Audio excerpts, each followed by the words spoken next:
السلام عليكم.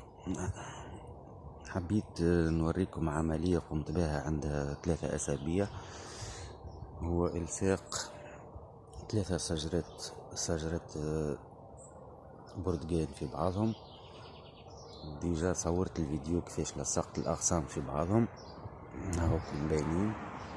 اليوم عملت بعملية الفتح متاع عملية الربط، ولقيتهم ارتبطوا أو التحموا بصفة نظيفة ومفيش أي تعفن، ولذلك هي عملية ناجحة وأنا فرحان بها.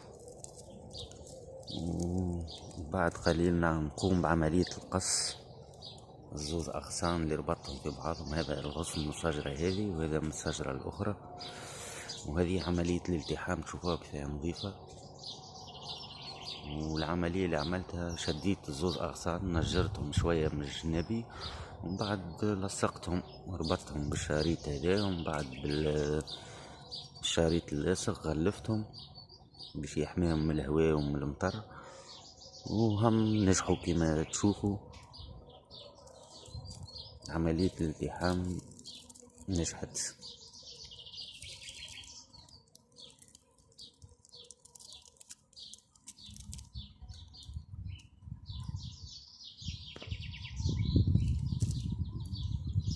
تو يلزم الواحد يقرر منين يمشي يقص، من الشجرة هذه ولا من الشجرة هذه. معناها أنا الشجرة اللي باش تتبنى الغصن الجديد. تشوفوا عملية الجرح طويلة وعملتها وشدت. أنا ملحومين نعمل لحم طبيعي تقوم به الشجرة وحدها، حاجة خارقة للعادة. بعد كي نعمل عملية القص تنزيد نوريكم كيفاش الغصن هذاك استقل من الشجرة الأم ومشى تبنته الشجرة الأخرى.